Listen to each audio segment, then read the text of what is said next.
Meus irmãos, bom dia. Vamos retomar a nossa lição em termos de assunto, mas iniciar o nosso estudo na manhã de hoje.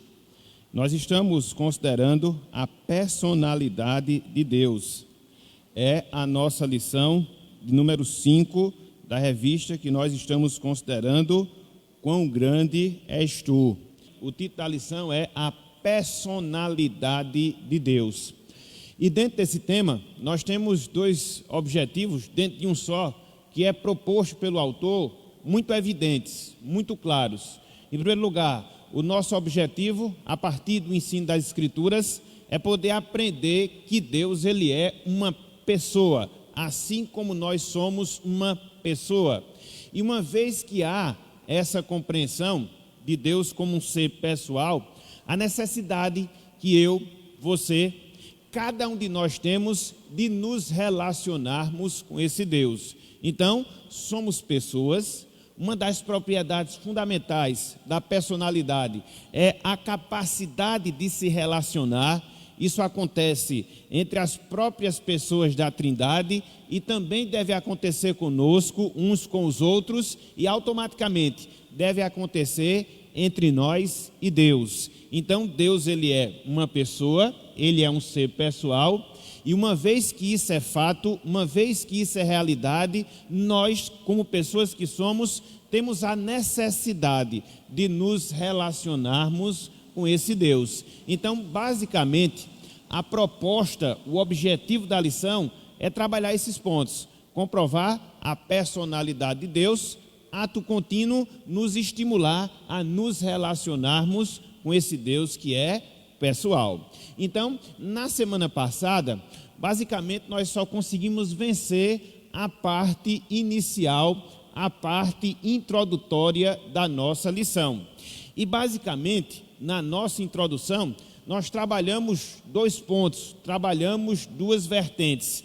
A primeira delas, a veracidade das Escrituras de nos mostrar que Deus, ele é um ser pessoal. E como ser pessoal, nós temos justamente essa necessidade de nos relacionarmos com ele. Infelizmente, existem alguns conceitos humanos, infelizmente, existem alguns conceitos filosóficos que tentam distanciar o Criador das suas criaturas, Deus e o seu povo, enxergando Deus como um ser distante, enxergando Deus como um ser impessoal, que não nutre um relacionamento com as suas pessoas, as suas criaturas, os seus filhos. Então nós vimos algumas dessas filosofias, alguns desses conceitos equivocados que procuram fazer o quê? Distanciar as criaturas do Criador ou o Criador das criaturas. Aí nós vimos o panteísmo, nós vimos o deísmo, nós vimos o ateísmo, nós vimos o agnosticismo, nós vimos o paneteísmo e, por fim, vimos o teísmo, que é a corrente que nós defendemos. Deus, ele é um ser transcendente, ou seja, está acima de tudo e de todos, mas também ele é um ser imanente, está presente na sua criação. Então, a gente parte desse pressuposto, a gente parte dessa verdade. E aí, a segunda vertente que foi trabalhada na parte inicial da nossa lição é como é que isso se dá em relação a Deus. E aí, o que foi que o autor fez? Ele partiu daquilo que nós chamamos de premissa menor para a premissa maior. Ou seja, ele fala do fato de nós sermos pessoas e como pessoas nós temos a necessidade de nos relacionarmos. Então, uma vez que nós somos criaturas de Deus e Deus nos fez a sua imagem e semelhança, e uma vez que nós somos pessoas, automaticamente nós devemos concluir que Deus também ele é uma pessoa. Então ele partiu, repito, da premissa maior para a premissa menor. Somos pessoas, fomos criados por Deus, criados à sua imagem e semelhança. Então qual é a conclusão a que nós chegamos? Que Deus ele é uma pessoa, do menor para o maior. Então, como é que isso se dá? Como é que a gente vai entender Deus sendo uma pessoa, se a Bíblia diz que ele é um ser espiritual? E até nós vimos, lá em João capítulo 4, versículo 24, lá em 1 Timóteo, capítulo 1, versículo 17, que Deus ele é um espírito. Nós consideramos o fato de Deus ser o fato de Deus ser um ser espiritual não significa dizer que ele não seja uma pessoa. Por quê? Porque existem propriedades morais, existem propriedades que caracterizam um ser como uma pessoa. Capacidade de pensar, capacidade de sentir, capacidade de querer. Pelo menos esses 3 aspectos. Então, esses 3 aspectos é que serão considerados no decorrer da nossa lição. Nós temos essas 3 propriedades. Pensamos, sentimos e queremos. Muito embora essas propriedades, elas terem sido afetadas por causa do pecado, mas elas não nos foram retiradas completamente. Então, partindo dessas características que nós temos, nós vamos considerar a pessoa de Deus dentro desses 3 aspectos. A capacidade que Deus tem de pensar, a capacidade que Deus tem de sentir, a capacidade que Deus tem de querer, e assim comprovarmos que Deus, de fato, ele é uma pessoa, ele é um ser pessoal. Então, de maneira assim bem resumida, de maneira assim bem sintetizada, foi isso o que nós vimos na semana passada. Ok, meus irmãos? Então, o que é que a gente vai fazer hoje? A gente vai começar a discorrer pela lição. A gente vai começar a considerar cada um desses aspectos em relação à pessoa de Deus. Sua capacidade de pensar, sua capacidade de sentir, sua capacidade de querer, e aí concluirmos por essas 3 razões que Deus ele é um ser pessoal. Ok, meus irmãos? Alguma dúvida, alguma pergunta, alguma consideração dentro dessa pequena, breve revisão que nós fizemos da semana passada? Se estiver tudo bem lembrado, tudo esclarecido, a gente vai partir, a partir de agora, para estudar de fato a lição na manhã de hoje. Ok? Podemos seguir? Sim ou não? Conseguiram ler a lição durante a semana? Vocês estão lembrados que na semana passada eu até disse que nós temos vários textos para poder trabalhar em cada um desses itens que comprovam a personalidade de Deus. E talvez a gente não veja todos. Eu até disse aos irmãos, a gente pode escolher um ou outro desses itens, e se houver alguma dúvida nos outros textos que porventura nós não mencionarmos, os irmãos vão e falam para que a gente possa destrinchar. Ou, se for o caso, a gente pode ver cada um deles detalhadamente. Vai levar um pouco mais de tempo, mas a gente consegue aprofundar mais o nosso conhecimento. Então, a gente vai procurando discorrer por aqui. Se houver necessidade de podermos trabalhar cada um desses versículos, mesmo que demore, a gente vai trabalhar, porque aí a gente sai com o conhecimento mais aprofundado acerca desse tema. Então, quando as pessoas argumentarem que Deus ele é um ser muito majestoso, muito glorioso, de fato é, e que por isso não pode se relacionar conosco, a gente deve negar. Existe essa verdade. Ele é um ser glorioso, majestoso, mas nem por isso ele deixa de se relacionar conosco. Por quê? Porque ele é uma pessoa. E aí nós vamos basear através das razões que nós iremos estudar na manhã de hoje. Ok, meus irmãos? Então, item 1. O Deus que pensa, raciocínio, razão. Essa é uma das características da personalidade. Somos pessoas, por quê? Porque nós pensamos. Somos pessoas, por quê? Porque nós somos dotados de razão. Eu até falei na semana passada, existia um filósofo no passado chamado Descartes, e ele dizia o seguinte: penso, logo existo. Então, mostrando essa qualidade, uma vez que você raciocina, uma vez que você pensa, então você pode ser considerado uma pessoa. Os animais são seres, os animais possuem corpos, mas eles não têm essa propriedade. Que propriedade? A propriedade de pensar, a propriedade de raciocinar. Por isso, eles não podem ser considerados como pessoas. Nós somos, os anjos são, Deus é. Por quê? Porque nós temos essa capacidade de pensar, a razão, o raciocínio.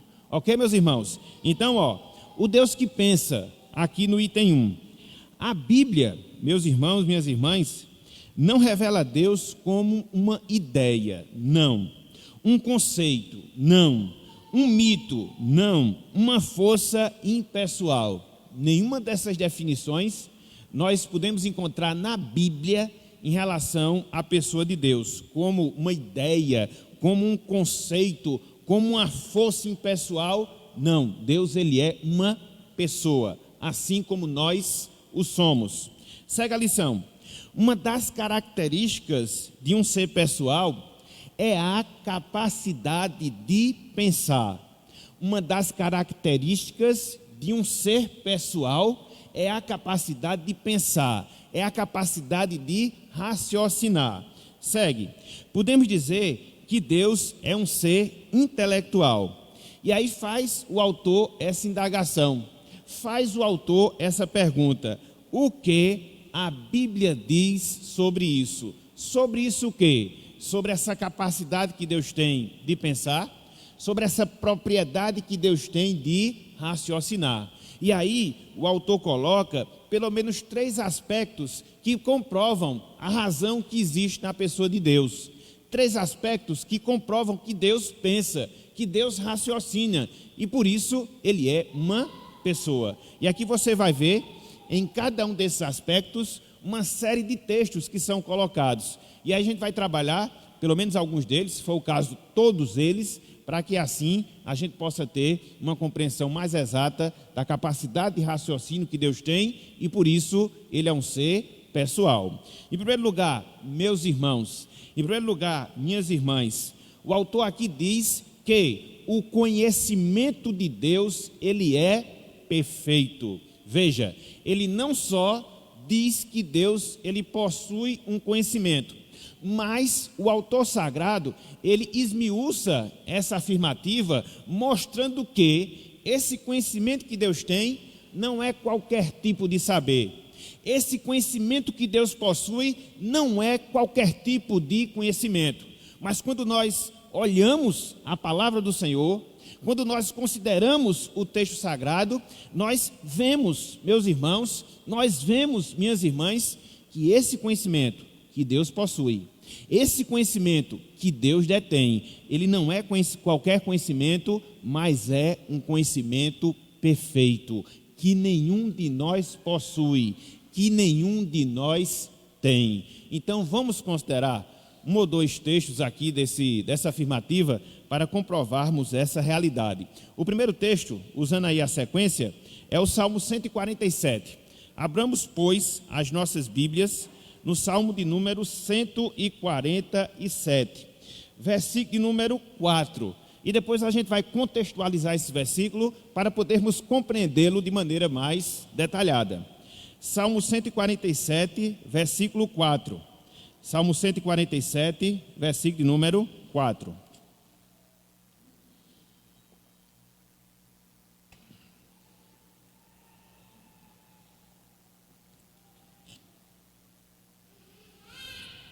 Muito bem, todos abriram?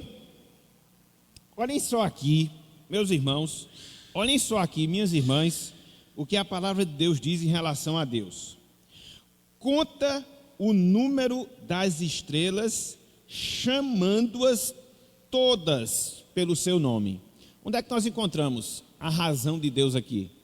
Onde é que nós encontramos a intelectualidade de Deus aqui?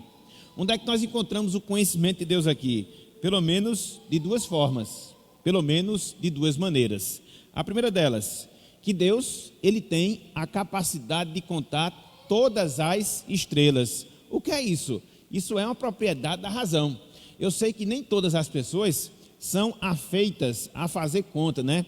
Nem todas as pessoas gostam de cálculos. Eu, por exemplo, gosto muito, né? Tudo que eu faço geralmente é baseado em alguma conta, em alguma proporção. Mas, no mínimo, no básico, você pode, uma vez que você tem raciocínio, somar 1 mais 1, que são 2, né? Então, uma vez que você tem essa capacidade, você tem o intelecto. Uma vez que você tem essa capacidade, você tem uma razão. E a Bíblia diz aqui que Deus faz o quê? Ele conta todas as estrelas. Mas não só isso. Em segundo lugar, o versículo nos ensina que Deus, ele chama cada uma das estrelas através do seu nome. Então, outra comprovação do raciocínio de Deus. Não só pela capacidade que ele tem de fazer contas, de somar, mas também pelo conhecimento que ele detém do nome de cada uma das estrelas. Aí talvez você olhe aqui para o versículo 4 e faça a pergunta: mas será que ele está falando de Deus? Sim, com certeza. Se você olha para o versículo primeiro, você percebe que ele está se referindo justamente a Deus. Olha o que diz aí, Salmo 47, versículo 1. Louvai ao Senhor, porque é bom e amável cantar louvores ao nosso Deus. Fica-lhe bem o cântico de louvor. Então, o que o salmista fala no versículo 4, ele está se referindo a quem? A mesma pessoa, o mesmo personagem de quem ele fala no versículo 1. E quem é essa pessoa? Quem é esse personagem? É o próprio Deus. O salmista aqui está fazendo um chamado. O salmista aqui está dando uma ordem. Para quê? Para que nós louvemos e louvemos a Deus, para que nós louvemos e louvemos ao Senhor. Por quê? Porque isso é bom. Por quê? Porque isso é amável.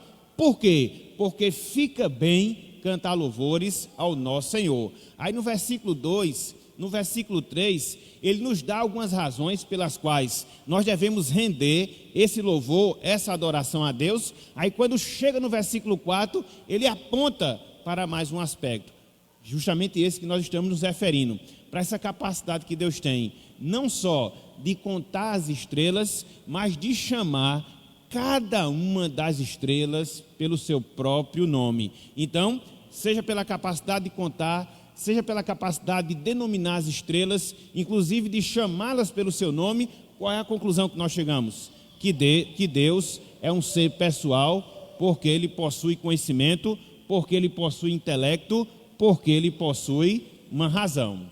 Ok, meus irmãos? Mas talvez a gente olhe aqui para esse texto e nós percebamos ou possamos inferir, mas o que é que tem de mais você contar as estrelas? O que é que tem de mais você chamar cada uma das estrelas pelo seu nome? Existe aqui, meus irmãos, uma peculiaridade que muito provavelmente nos tempos bíblicos o autor sagrado com certeza ele não sabia.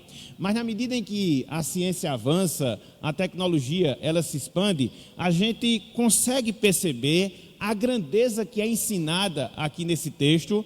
Nós conseguimos perceber a grandiosidade do nosso Deus a partir dessa afirmativa aqui do versículo 4. Os irmãos sabem mais ou menos quantas estrelas existem na galáxia da qual nós pertencemos? Veja que o planeta Terra, ele faz parte do sistema solar. O sistema solar é um dos sistemas que compõem a nossa galáxia, ou seja, a Via Láctea. Então, os irmãos sabem, só nessa galáxia na qual nós existimos, dentro do sistema solar, no qual faz parte a Terra, o planeta em que nós vivemos, quantas estrelas há? Agora foi ciência, né? Mas é importante. Por isso que a boa ciência, ela sempre se harmoniza com a boa teologia. Chutem aí, quantas estrelas há? Somente na Via Láctea, na galáxia na qual está inserido o sistema solar, onde o planeta Terra, ele faz parte, ele é um dos componentes. Chutem aí, quantas estrelas tem? Como é, Vera? Passou o tempo. O Sol, por exemplo, é uma estrela, né? É das que são mais preponderantes desse nosso sistema solar, por isso que o nome é sistema solar, porque elas giram em torno do Sol. Como é, Mário? Dá para contar, não? Só Deus, né? Estima-se, meus irmãos, estima-se, minhas irmãs, que na galáxia, a Via Láctea, na qual o sistema solar, onde o planeta Terra existe, compõe no caso, há pelo menos 100 a 150 bilhões de estrelas. 100 a 150 bilhões de estrelas. Os cientistas até falam que existem muito mais estrelas no céu do que areia na terra. Muito mais, muito mais. Os irmãos já pensaram? 100 a 150, isso que a ciência conseguiu detectar em toda essa galáxia, da qual nós fazemos parte aqui como integrantes do sistema solar. 100 a 150 bilhões de estrelas. Veja que nós, no nosso país, temos aproximadamente 300 milhões de pessoas, né? 300 milhões de habitantes. Aí você vê 100 a 150 bilhões de estrelas. E Deus conta cada uma delas. e as chama pelo nome. Como é, guia? Mais ou menos isso, entendeu? Se a gente fosse colocar no papel, nós não terminaríamos de fazer essa conta. É por isso, meus irmãos, que o conhecimento de Deus é perfeito. Porque, veja, ele conta cada uma das estrelas, e eu estou me referindo às estrelas que compõem uma só galáxia, entendeu? Na qual nós habitamos. Eu não estou falando nas outras, porque se eu for falar, aí o número ele vai se multiplicar ainda mais, daquilo que é conhecido através da ciência. Deus conta cada uma delas, mas não só conta, ele chama cada uma delas pelo seu nome. E eu pergunto, meus irmãos, que conhecimento é esse? Hoje a gente fica impressionado, né? Com a evolução tecnológica. Programas de computadores que são desenvolvidos, que fazem coisas que nós nunca imaginamos pensar. Mas se eu considerar o conhecimento de Deus em relação a todas essas coisas, meus irmãos, é como que fossem formiguinhas diante de Deus, diante do Senhor. Já pensou, meus irmãos, como o conhecimento de Deus ele é profundo? Tanto é que ele é infinito. Nós não podemos prescrutar na sua totalidade, na sua integralidade, todo o conhecimento que Deus possui, porque é informação demais, é conhecimento demais. A gente não consegue perceber, a nossa mente é infinita, dá parafuso se você tentar conhecer tudo aquilo que Deus sabe, porque o seu conhecimento ele é infinito. Então, guardem aí essa informação. De 100 a 150 bilhões de estrelas, todas elas, Deus as conhece, chamando pelo seu nome. Todas elas, Deus conta e conta cada uma delas. Quão grande é o conhecimento do nosso Deus, e por isso ele é um conhecimento o quê? Perfeito. Gênesis 15, versículo 5. Vamos lá. Ah, sim, entendi agora a pergunta, Marlene, a questão de sim. Então, Deus aqui está falando com Abraão, né? Na verdade, animando Abraão. Olha só o que Deus diz. Então, Deus conduziu Abraão. Abriram aí? Gênesis 15, 5. Estava escutando aí algumas folhas serem passadas. Vou começar agora do início.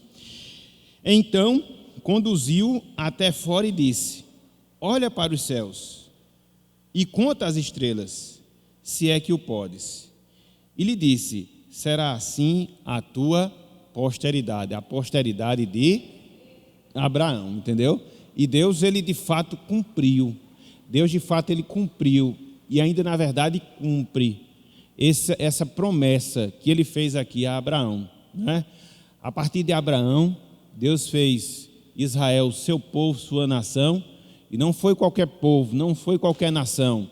Milhares, milhões de pessoas surgiram a partir dessa aliança que Deus fez com Abraão. Só para a gente ter ideia, em relação a isso aí, quando houve a Segunda Guerra Mundial, no Holocausto, né, aquela perseguição feita pelos nazistas, estima-se que aproximadamente só de judeu, naquele período, foram mortos 4 milhões de judeus. É muita coisa. E eu estou pegando um dado aqui da história.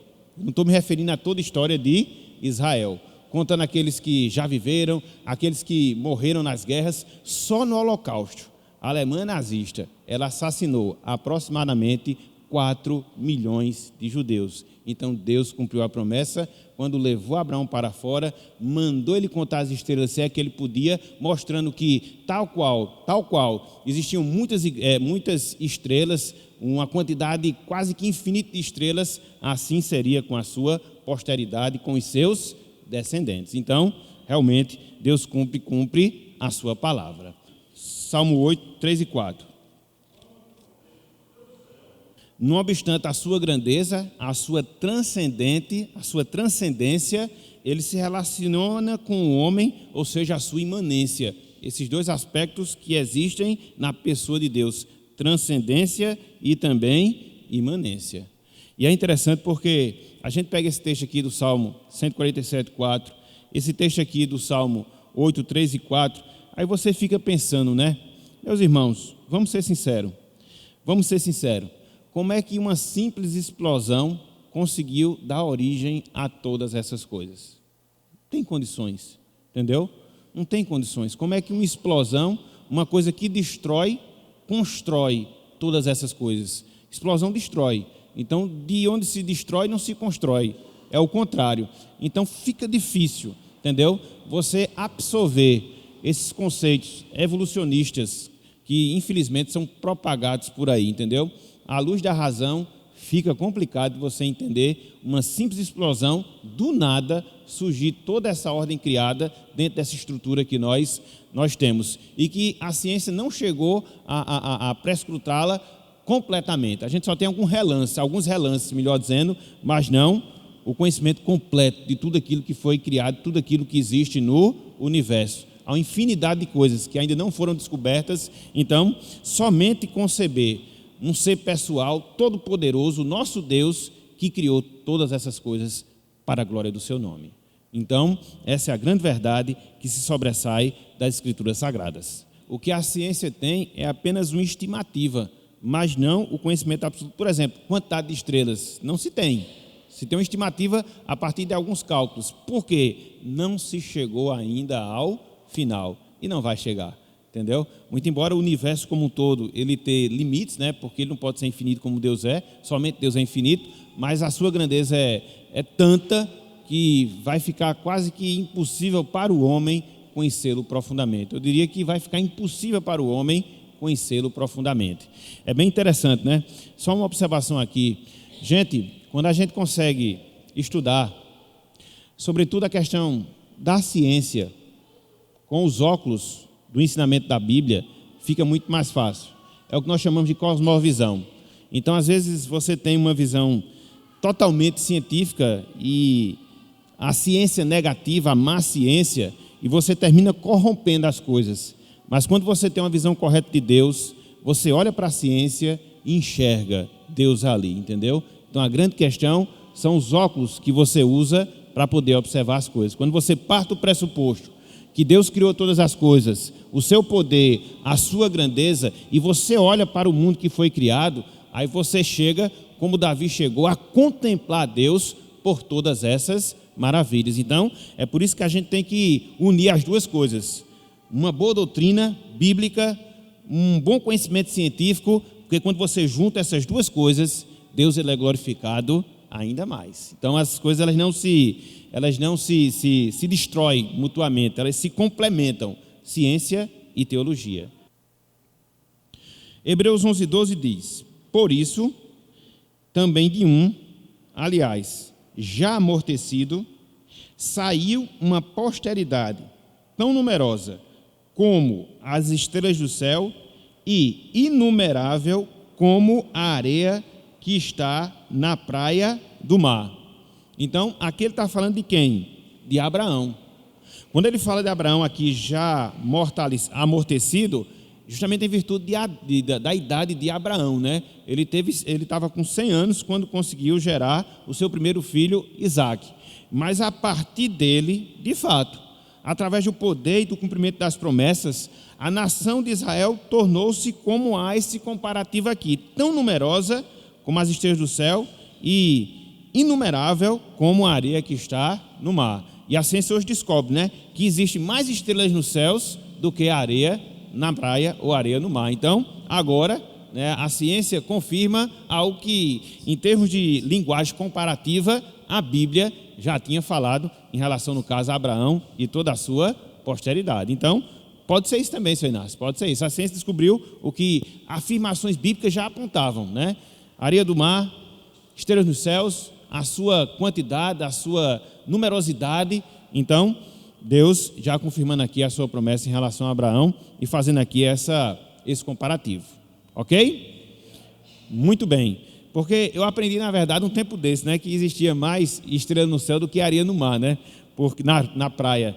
Porque essas descobertas científicas permitiram isso, porque há 50 anos ficava impossível a pessoa chegar e dizer: não existe mais estrela no céu do que areia aqui na terra. Como? Entendeu? Porque tem muita areia aí, tem muita areia, mas as descobertas científicas permitiram chegar a essa conclusão por causa do número quase que infinito de estrelas que há por todo o universo espalhado aí na criação de Deus.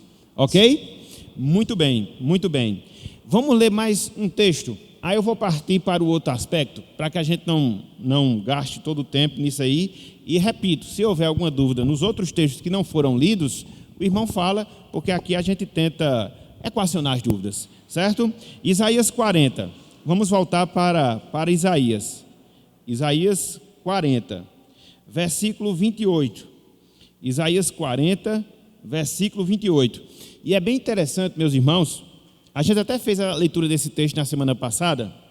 Desde o início do capítulo 40 de Isaías, sobretudo do versículo 12, o profeta ele vem descrevendo a majestade de Deus. Quando ele chega do versículo 25 até o versículo 31, ele enfatiza ainda mais essa majestade de Deus. Então, ao fazer toda essa ênfase, majestade de Deus, a grandiosidade de Deus, veja o que ele fala de maneira específica aqui no versículo de número 28. Isaías 40, versículo 28, diz o seguinte: não sabes, não ouviste que o eterno Deus, o Senhor, o Criador dos fins da terra, nem se cansa, nem se fatiga, não se pode esquadrinhar o seu entendimento. Então você não pode esquadrinhar, entender todo o entendimento de Deus. A mente humana, ela é incapaz disso. Pegando aqui uma linguagem, né, da informática tão comum, ela buga se fizer isso, entendeu? Não dá. Se você pegar a mente divina e colocar no cérebro de um reles mortal, estoura, entendeu? Não tem como você saber isso, porque são muitas informações, são muitos conhecimentos. Então, é isso que Isaías ele está falando aqui. Esse Deus que é criador, ele não se cansa, ele não se fatiga, e ninguém pode esquadrinhar o conhecimento de Deus. A gente aprende algumas coisas acerca de Deus na própria palavra. Lá em Deuteronômio 29 é dito: existem coisas que foram reveladas, e essas coisas pertencem a nós, pertencem aos nossos filhos, porém, existem outras coisas que não foram reveladas. Então, até mesmo nessa categoria das coisas que foram reveladas, Deus permitiu que algumas fossem e que outras não fossem. Então, nós nunca poderemos ter o conhecimento de Deus. A gente só tem relances do conhecimento de Deus, porque até mesmo a sua palavra, que tem 66 livros, dentro dessa nova configuração, dividida em capítulos, dividida em versículos, porque isso aconteceu do ano 1300 para cá. Então, quando você lê a palavra, você obtém aqui um tipo de conhecimento, um tipo de lição. Às vezes, no mesmo texto, você aprende uma outra lição. Às vezes, no mesmo texto, você pega 3, 4 lições apenas de uma só passagem. Quando você vê a Bíblia como um todo, quantas verdades não estão aqui? Quantas verdades não são renovadas? Quantas verdades não são descobertas? Então, isso é uma pequena amostra da infinitude do conhecimento de Deus que é revelado apenas na sua palavra, sem considerar a natureza, apenas na sua palavra. Então, meus irmãos, o conhecimento de Deus é grande, mas é muito grande, mas é grande mesmo. Versículo 26 do capítulo 40. É? Isso. Então diz o seguinte: levantai ao alto os olhos e vede. Quem criou estas coisas? Aquele que faz sair o seu exército de estrelas. Olha aqui novamente a questão das estrelas, referindo-se a Deus. Todas bem contadas, as quais ele chama pelo nome, por ser ele grande em força e forte em poder, nenhuma só vem a faltar. Mais uma vez, Deus conta e Deus nomeia cada uma das estrelas, e Isaías diz aqui que nenhuma delas vem a faltar. Está vendo aí? É diferente, né? Porque até mesmo nós, como pais, quando temos muitos filhos, vez por outra a gente esquece de um, né, na contagem. Hoje não, que as famílias são mais resumidas. Mas aí o conhecimento de Deus das estrelas, ele sabe de todas elas. Não esquece de nenhuma só. Nenhuma só. Nenhuma só. Eu quero depois que a gente aplique essas verdades, para que a gente possa ver como isso é positivo na prática das nossas vidas. Que grande conhecimento. Que grande conhecimento tem o nosso Deus. Alguma coisa mais, Francilda? Muito bem, muito bem. Então, mais uma vez, Isaías, ele reitera aquilo que o Salmo 147 já falava, da capacidade de Deus contar, da capacidade de Deus nomear todas as estrelas, chamando-as pelo seu nome, com esse detalhe adicional aqui de Isaías: nenhuma das estrelas vem a faltar. Deus não esquece, não perde nenhuma delas. Por milhares e milhares, milhões e milhões, bilhões e bilhões, que seja a quantidade dessas estrelas. Ok, meus irmãos? Então, em primeiro lugar, o conhecimento de Deus, ele é o quê? Ele é perfeito. Perfeito, porque somente um ser que tem esse conhecimento com certeza pode ser qualificado como conhecimento perfeito. Mas não só isso. Em segundo lugar, a sabedoria de Deus, ela é o quê? Verdadeira. A sabedoria de Deus, ela é verdadeira, genuína, pura. Nada, absolutamente nada se iguala à sabedoria que existe no nosso Deus. Vamos ver alguns desses textos que apontam justamente para essa realidade. Alguns desses textos que apontam para essa realidade. O primeiro deles, Jó 11:6. Primeiro deles, Jó 11:6. Talvez a gente pegue esses dois de Jó, certo? Que estão aí na sequência. Abram aí, por favor. Vamos fazer o seguinte, vamos ler o versículo 5 e o versículo 6, para podermos entender melhor esse contexto, ok? Aqui são palavras de Zofar, né, um dos amigos de Jó. Se você olhar o capítulo 10 de Jó, só para a gente contextualizar aqui essa passagem, Jó tinha feito alguns questionamentos em relação à sua situação, e todos nós sabemos, ele havia perdido suas riquezas, ele havia perdido seus filhos, ele havia perdido a sua própria saúde, só sobrou a sua mulher, para lhe sugerir que ele amaldiçoasse a Deus e morresse. Então, Jó vivia um drama pessoal, talvez se nós vivêssemos 10% daquilo que Jó viveu, rapidamente, como aconteceram aqueles fatos, nós nos desesperaríamos e talvez nós blasfemaríamos de Deus. Jó não fez isso, mas ele questionou, muitos momentos, entendeu? Em muitos instantes, questionou até mesmo a sua vinda a este mundo, o seu nascimento. Então, você vai encontrar muita da queixa de Jó no capítulo 10. Aí, quando chega no capítulo 11, ele é visitado por Zofar. E Zofar faz alguns questionamentos em virtude daquela postura que Jó estava tendo. Então, alguns desses questionamentos a gente vai ver justamente aqui, versículos 5 e versículo 6, quando ele vai apontar para a sabedoria de Deus, para fazer Jó enxergar que ele não era nada e que as suas lamúrias, elas eram infundadas diante da grandeza, no caso específico, da sabedoria desse Deus. Então, olha só aqui, versículos 5 e versículo 6 de Jó, capítulo 11. Diz: falasse Deus, e abrisse os seus lábios contra ti, contra Jó, e te revelasse os segredos da sabedoria, da verdadeira sabedoria que é multiforme. Sabe, portanto, que Deus permite seja esquecida parte da tua iniquidade. Então esse era o desejo de Zofar para Jó. Jó, você está com lamúria. Jó, você está aí se lamentando, mas se Deus revelasse a sua sabedoria, e como ele coloca aqui, a sua multiforme sabedoria, você iria se envergonhar.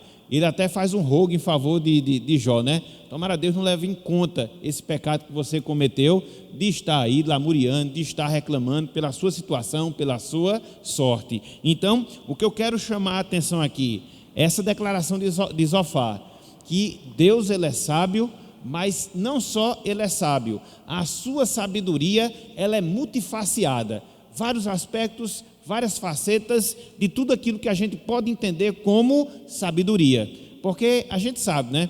O conhecimento humano ele é dividido em vários aspectos. Então você tem um conhecimento relacionado na saúde, você tem um conhecimento relacionado nas relações pessoais, você tem um conhecimento relacionado à ciência em si, mas Zofar diz que a sabedoria de Deus ela é multiforme, ela abrange várias formas. Na verdade, nós poderíamos dizer que ela abrange infinitas formas. Deus conhece e conhece tudo Deus, Ele conhece e conhece todas as coisas. O nosso conhecimento é limitado.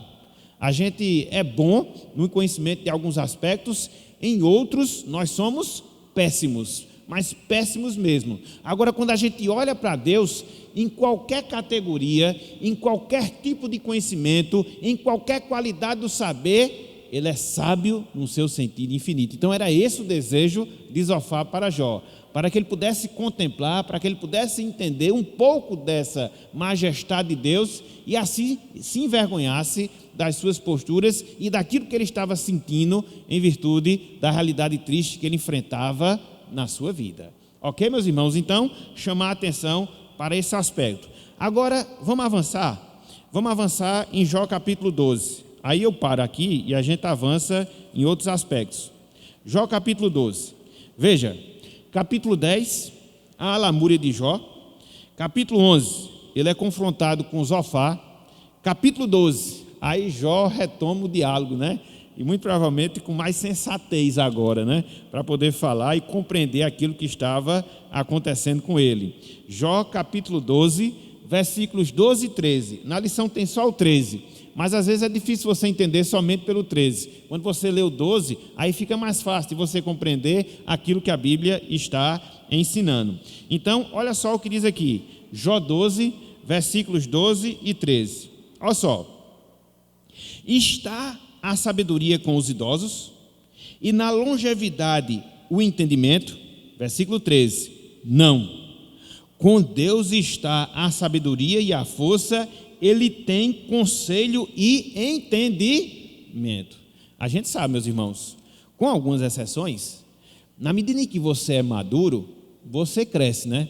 Na sua sabedoria, no seu entendimento. Uma coisa é você pegar a mente de um adolescente, não tem nada, só tem vento. E outra coisa é, com algumas exceções, e outra coisa é você pegar uma pessoa que já tem ali os seus 70, os seus 80, os seus 90 anos, que já teve ali uma larga experiência ao longo da sua vida, que já viu muita coisa, que já experimentou muita coisa. Eu às vezes fico impressionado, só um parênteses aqui, com as pessoas que completam 100 anos de idade, porque essas pessoas viram a Primeira Guerra Mundial, a Segunda Guerra Mundial e toda a evolução tecnológica de 20 anos para cá, sabem muito acerca da vida, né? Viveu no século passado, costumes totalmente diferentes, realidades totalmente diferentes, são lúcidas e conseguem entender tudo que nós estamos vivenciando aqui e agora. Então, eu acho bem interessante você completar essa idade, principalmente porque nos últimos 50 anos nós tivemos uma evolução em vários setores da sociedade humana, entendeu? Então você pega uma pessoa dessa, olha para trás, ela vai falar muitas coisas que ela aprendeu, muitas experiências que ela adquiriu. É por isso, eu estava até falando com os jovens sábado passado, domingo passado, no almoço que houve aqui na confraternização do Retiro, que eles não perdessem a oportunidade de se aproximar dos mais velhos, porque se tem alguém que pode nos ensinar alguma coisa, esse alguém são as pessoas mais maduras. Porque às vezes acontece o contrário, né? Os nossos jovens só querem se relacionar com os jovens, cabecinha de vento com cabecinha de vento. É por isso que muitas vezes termina batendo a cabeça. Parece Roboão, né? Que tomava conselhos apenas com as pessoas que haviam sido criadas com ele. E ele fez uma besteira grande, dividir Israel em 2 reinos. Então se perde muito quando a gente não se aproxima das pessoas mais experientes. Como foi que elas reagiram em determinadas situações? Como foi que elas reagiram em determinados contextos? Os nossos jovens precisam disso. Infelizmente, há uma inversão de valores, né? Há até aqueles que dizem, não, eu só quero uma igreja que tenha jovem, cabecinha de vento. Entendeu? Então, não pode. A igreja é uma mescla de homens, mulheres, ricos, pobres, velhos e novos. Para quê? Para que você possa ter um conhecimento mais amplo da vida, dentro das experiências que você adquire nessas relações interpessoais. Não existe isso, entendeu? Se perde muito. Então, Jó está fazendo essa referência aqui, né? Em relação aos idosos, no versículo 12. Está a sabedoria com os idosos? Em boa parte está, né? Nem se compara. E a longevidade, o entendimento? Sim, mas aí, em relação a Deus, ele responde, não.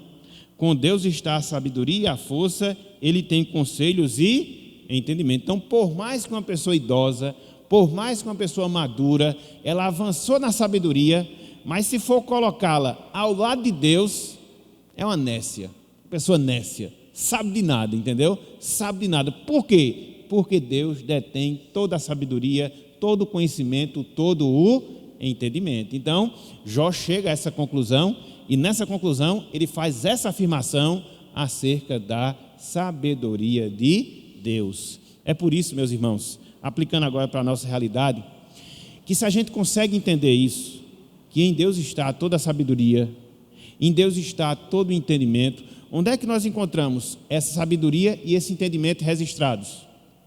Na palavra. Então volte-se para ela. Eu não sou uma pessoa sábia, eu não tenho entendimento na vida. Procura a Bíblia, porque o autor da Bíblia é uma pessoa sábia, é uma pessoa entendida de maneira multiforme, de maneira infinita, e na sua palavra, na palavra dessa pessoa, desse Deus, você também vai adquirir, não toda a sabedoria, porque é impossível para você, mas pelo menos parte da sabedoria que vai lhe proporcionar uma vida reta diante do Senhor aqui na terra. Então, se você entende que Deus é sábio, se você entende que Deus tem todo o entendimento, se você entende que Ele registrou a sua palavra, onde é que você vai adquirir esse entendimento? Na sua palavra. É a conclusão lógica, meus irmãos. É a conclusão lógica. E não é qualquer sabedoria, não é qualquer entendimento, mas a sabedoria e o entendimento, pelo menos parte da sabedoria e do entendimento perfeito e infinito de Deus. Ok? Então, Deus tem sabedoria, e essa sabedoria, ela é verdadeira, nada se iguala a ela. O conhecimento de Deus é perfeito, a sabedoria de Deus é verdadeira, e agora o que é que nós aprendemos? A onisciência de Deus, ela é inescapável, inescapável. Não se pode escapar nada da onisciência de Deus. O que é onisciência? É um dos atributos de Deus. Oni, que vem de uma palavra omni, todo, ciência, conhecimento. Então, Deus, Ele tem todo o conhecimento, por isso que Ele é onisciente. E aí nada foge, e aí nada escapa a essa onisciência de Deus. Deus sabe, Deus conhece tudo aquilo que acontece na sua criação. Deus sabe, Deus conhece de maneira detalhada tudo aquilo que acontece aos seus filhos, ao seu povo aqui na terra. Deus, ele não é ignorante quanto a isso. Ele detém essa informação, ele conhece a sua razão, o seu conhecimento que é infinito lhe permite ter essa prerrogativa. Então vamos olhar alguns textos que apontam para isso. Na verdade, eu vou separar aqui o Salmo 139, porque é um texto que é mais completo, vamos assim dizer, e nós já estamos na parte final da aula, e aí eu queria me deter a ele. Se der tempo, eu vejo algum outro aí, de Samuel 16, 1 Reis 8, mas eu queria me deter aqui ao Salmo 139. Vamos lá, Salmo 139. Abram aí, Salmo 139, versículo de 1 até o versículo 6. Salmo de Davi.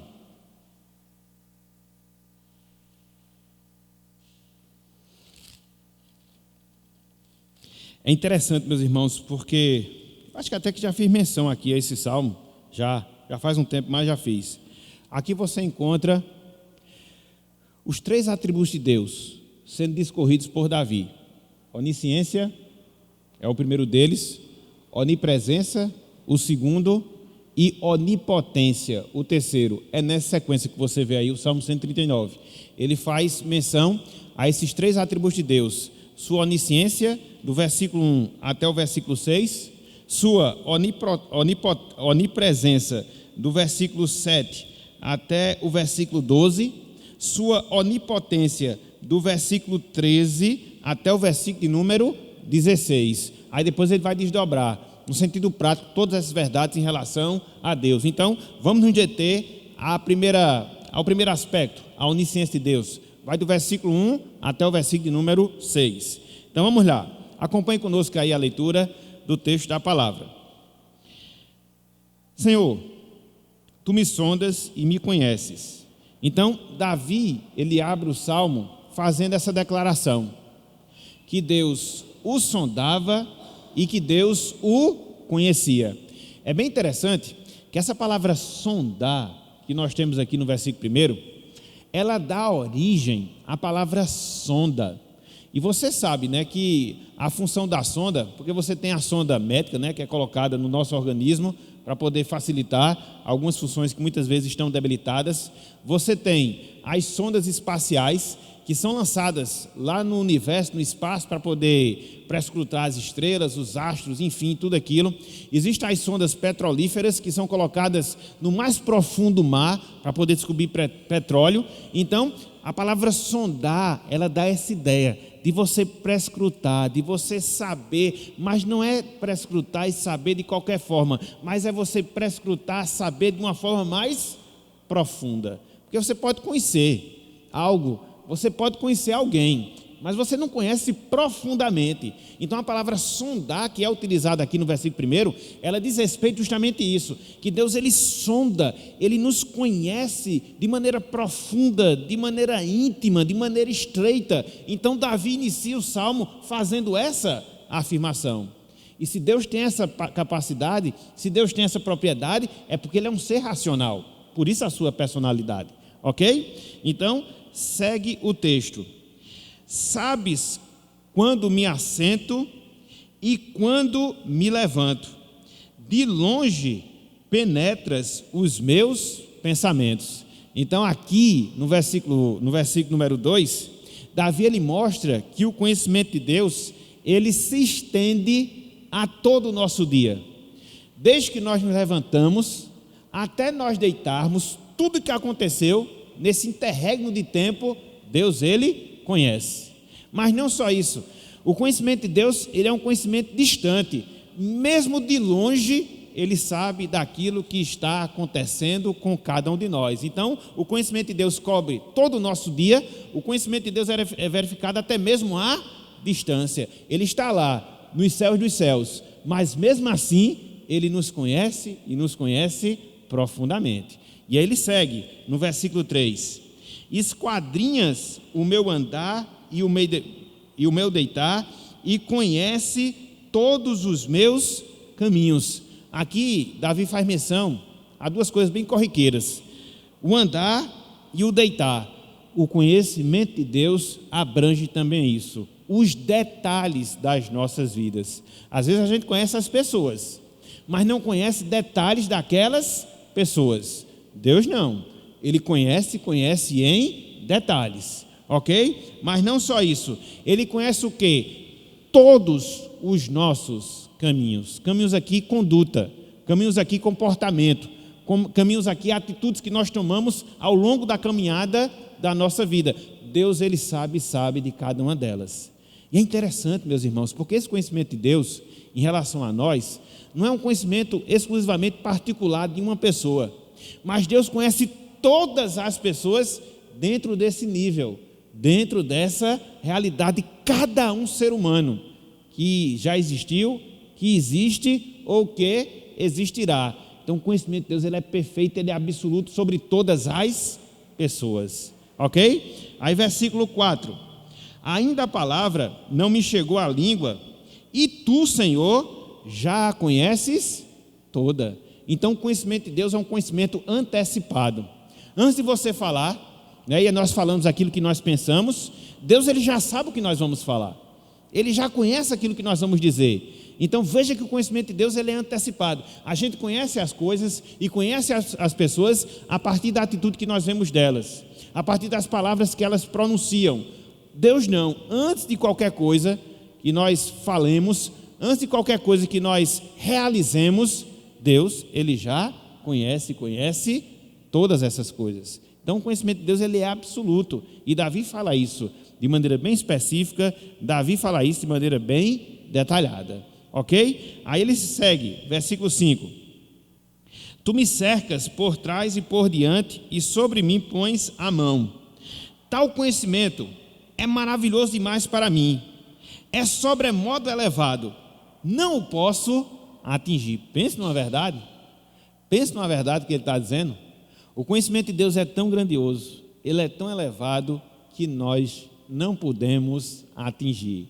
E às vezes eu fico pensando, a atitude de algumas pessoas de tentar entender completamente Deus, a atitude de algumas pessoas de tentar entender algumas coisas que muitas vezes são ensinadas na palavra do Senhor, que muitas vezes a gente não tem uma explicação plausível, e muitas coisas vão estar dentro dessa categoria. O que é que a gente deve fazer? Deve se desesperar?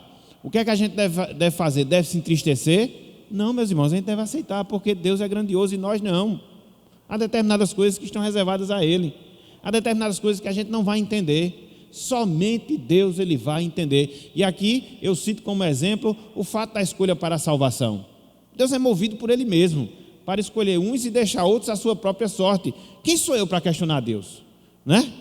O que é que eu vou fazer para entender o que levou Deus a tomar aquela decisão? Quem sou eu para fazer isso? Aceite, meus irmãos, aceite. E às vezes algumas pessoas querem questionar, querem entender esse processo. É complicado, entendeu? É complicado. Muitas vezes nós não entendemos as razões, os motivos pelos quais Deus permite que determinadas coisas aconteçam na nossa vida. Às vezes a gente se desespera, se entristece, chora, se abate. E humanamente falando, isso é natural. Não estou censurando não, porque todos nós seres humanos somos assim. A gente falou um pouco agora de Jó. E Jó, em determinados momentos da sua vida, ele reclamou da sua sorte. Mas nem por isso ele deixou de ser catalogado entre os grandes exemplos de paciência. A gente vai ver hoje, em Tiago, capítulo 5, versículo 7 até o versículo 11. Então, é normal do ser humano, quando o negócio aperta, reclamar, né? Não aceitar no primeiro momento. Agora, a grande questão é você permanecer recalcitrante nessa posição. Aí que é complicado.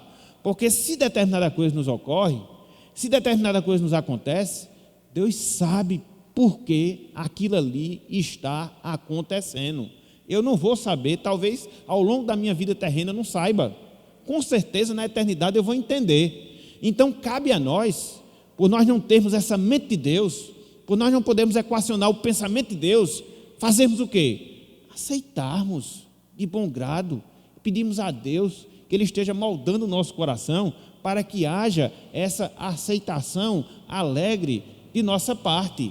Então, se você entende que Deus ele tem esse conhecimento, e conforme nós estamos vendo, o conhecimento é perfeito, o conhecimento é verdadeiro, o conhecimento é inescapável, você deve trazer isso para a realidade da sua vida, justamente e especificamente para esses momentos que a gente não consegue entender qual é o plano de Deus para as nossas vidas. Existe a vontade de Deus que é revelada, essa a gente sabe, essa a gente tem acesso, mas também existe a vontade de Deus que ela é secreta, somente Deus sabe, mas Ele não vai deixar de realizá-la porque a gente não vai entendê-la, não, Ele vai realizar. E cabe a nós termos essa mente espiritual para entender que isso faz parte das suas prerrogativas e que Ele sabe de fato o que é bom para cada um de nós. Então veja como a teologia ela se desdobra em verdades práticas da nossa vida. Porque falar que Deus é onisciente é fácil. A gente está vendo aqui esses textos que apontam para essa verdade. A grande dificuldade, o grande desafio é nós nos apropriarmos dessa verdade para a nossa vida diária. E é aqui, como diz a linguagem popular, que a porca torce o rabo, entendeu? Porque às vezes a gente conhece, mas às vezes a gente separa o conhecimento da nossa vivência, o conhecimento da nossa prática. Não deve ser assim. Eu não entendo, muito provavelmente não vou entender muitas coisas, mas eu devo descansar na sabedoria, num conhecimento desse Deus que conduz a minha vida para a glória do seu nome. É isso, meus irmãos, que a gente precisa aprender na nossa vida prática. Repito, não é fácil, não é fácil. Muitas vezes a gente reclama, muitas vezes dói, e isso é humano. Agora, o que eu chamo a atenção é para que a gente possa considerar essas coisas, e na consideração dessas coisas, aquietarmos mais os nossos corações e descansarmos na vontade e no propósito de Deus para as nossas vidas. Deus nos vê e nos vê completamente. Deus nos vê e nos vê integralmente. Deus nos vê e nos vê detalhadamente. Então descansemos, porque Ele não está isento, ele não está distante da realidade das nossas vidas. Me veio à mente agora aquele evento que nós temos, salvo engano, lá em Marcos capítulo 5, Mateus também registra, mas parece que Marcos ele é específico nesse sentido. Quando os discípulos estão enfrentando a tempestade lá no mar da Galileia. Os discípulos estavam lá, se deparando, se defrontando com aquela tempestade. Passou a primeira vigília, a segunda, a terceira, a quarta, mas a Bíblia diz que quando eles estavam lá, se deparando com aquela tempestade, Cristo os via e estava orando por eles no monte. E é o que acontece conosco. Cristo nos conhece, Ele nos vê, Ele sabe de tudo aquilo que nós estamos atravessando.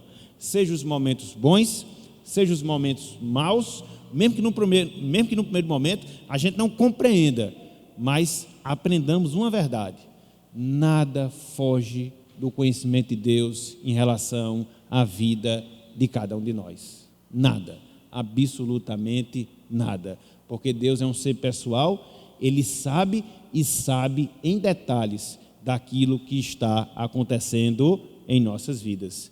Descansemos, confiemos e esperemos que no final de tudo nós vamos entender o porquê de muitas coisas que nós atravessamos e vivemos ao longo dessa vida. Ok, meus irmãos? Então, só para a gente poder aplicar isso no seu sentido mais prático, aplicar isso no seu sentido mais real para as nossas vidas. Ok, meus irmãos? Alguma dúvida, alguma pergunta, algum questionamento? Nós já estamos no final mesmo da nossa aula e eu tinha quase que certeza que não dava tempo da gente poder ver tudo, mas pelo menos vimos algumas coisas que servem para o nosso crescimento e para a nossa maturidade espiritual. O texto que eu queria fazer referência é Isaías 55, 8 a 9, bem rapidinho. É o tempo que os alunos chegam. Aí semana que vem a gente vai ver o Deus que sente. Ele conhece, Ele sente, Ele tem emoções. Ele não é o Deus de gelo, que não se relaciona com ninguém, que não tem emoção por ninguém. Não, de jeito nenhum, meus irmãos. Nosso Deus é um Deus pessoal. Ele tem sentimentos, assim como nós também temos. Olha só, Isaías 55, versículos 8 e também versículo 9, que diz o seguinte: porque... Isaías 55, 8 e 9.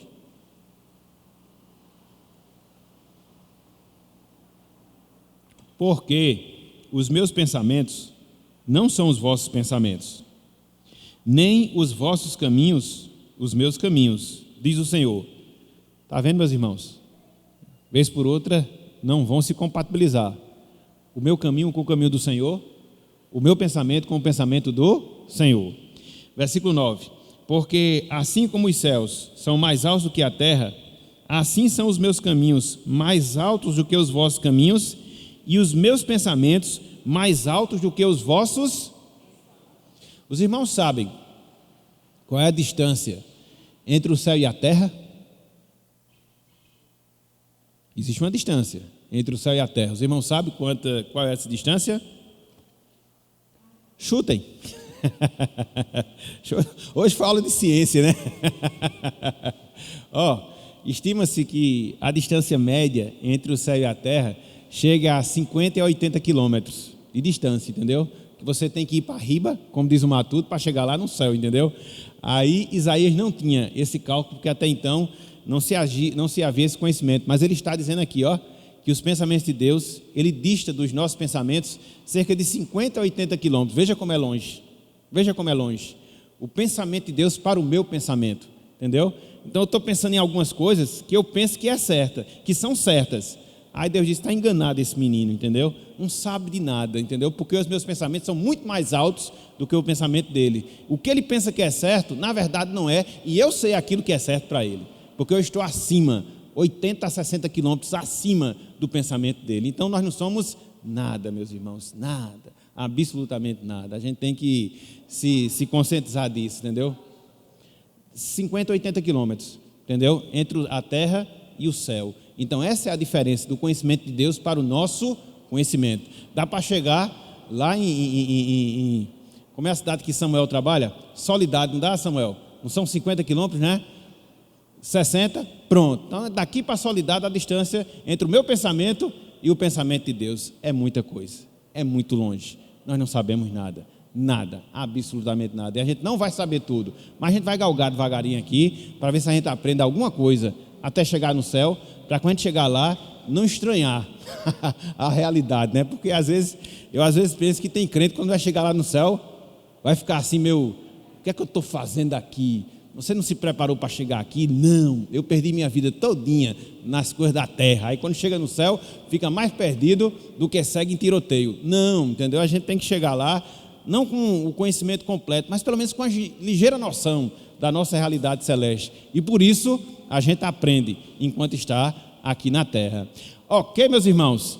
Então, espero que os irmãos tenham entendido alguma coisa na manhã de hoje em relação ao conhecimento de Deus, e que nós desdobremos em ações práticas na nossa vida esse conhecimento acerca do conhecimento de Deus nas nossas vidas. Ok, meus irmãos? Então que Deus nos abençoe, que Ele aplique a sua palavra em nossos corações e que nós nos humilhemos ante o conhecimento infinito do Deus ao qual nós servimos. Amém.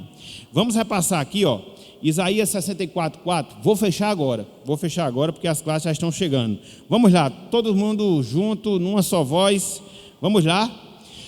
Porque desde a antiguidade não se ouviu, nem com os ouvidos se percebeu, nem com os olhos se viu, Deus além de ti, que trabalha para aquele que nele espera. Isaías 64:4. Ficou meio fraco, né? Ficou igual Guiné. Então vamos ver se a gente fortalece mais. Vamos lá.